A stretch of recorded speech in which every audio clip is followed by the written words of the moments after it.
Palabras de y hacemos contacto con el ingeniero Enoc Castellanos, expresidente de Canacintra. Enoc, ¿cómo estás? Un gusto saludarte.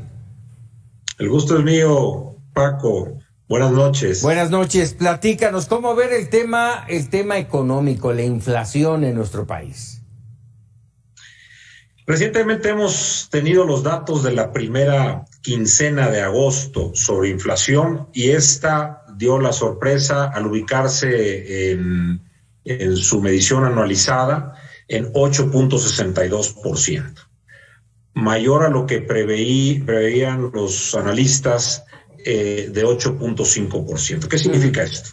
Bueno, estamos teniendo presiones inflacionarias que nos alejan del objetivo que ha tenido el Banco Central, es decir, el Banco de México, de tener una inflación alrededor del 3%. Sabemos que esto en este año de salida de pandemia no iba a ser posible, pero hemos estado teniendo muchas presiones por cadenas logísticas, por problemas geopolíticos como la guerra de Ucrania, que están impactando el bolsillo de los mexicanos y sobre todo su poder adquisitivo.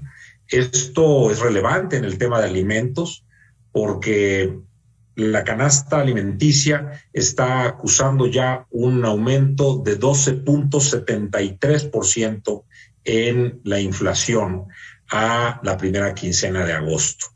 Esto se da porque hay algunas legumbres, verduras, frutas que están teniendo incrementos muy verticales, como el caso de la cebolla, que se incrementó 37.6%. Pedimos ahí comunicación con Enoc Castellanos, el expresidente de Canacintra, hablando del tema de la inflación.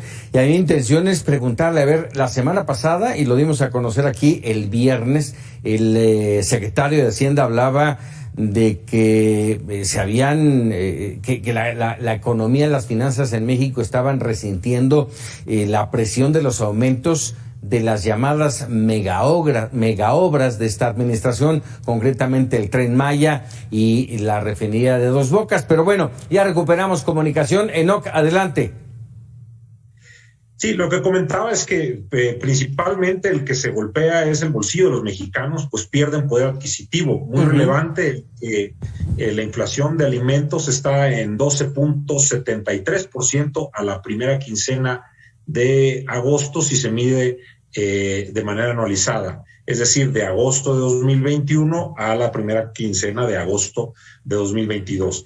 Y esto se explica porque hay aumentos muy verticales en algunas frutas, legumbres, o verduras como la cebolla, que aumentó 37.6%.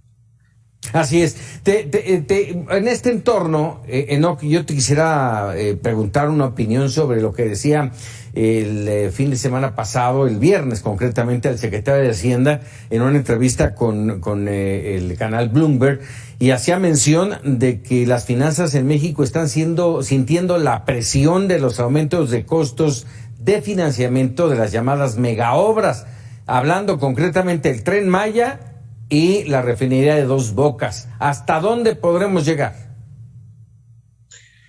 Bueno, esto es un hecho. El dinero que se recauda de los impuestos está siendo usado para estas grandes obras faraónicas, íconos del gobierno del licenciado Andrés Manuel López Obrador. Y en ese sentido lo que pueden presionar es a las finanzas públicas, es decir, pueden generar déficit de cuenta corriente que le impida al gobierno pagar algunas de sus obligaciones, ya sea el servicio de la deuda, ya sea seguir generando los apoyos para programas sociales o inversión en infraestructura. Esto nos pudiera traer un desajuste definitivo que se tendría que manifestar tarde o temprano en pues incrementos abruptos de tasas de interés o deslices del tipo de cambio. Pero creo que el asunto de la inflación obedece más a factores exógenos, es decir, externos, que al propio gasto del gobierno. No quiere decir que sea bueno lo que está haciendo el gobierno. Creo que estamos presionando las finanzas y que tarde o temprano puede reventar esto como un componente de una crisis ya ni siquiera a fin de sexenio, que probablemente para el próximo año. hoy escribe Macario Schettino al respecto de esto, Sí. Paco. Así es correcto. Ingeniero, como siempre te agradezco en tus palabras la situación económica del país. Muy buenas noches. Buenas noches, un gusto, saludos. Gracias. Vámonos ahora con las finanzas.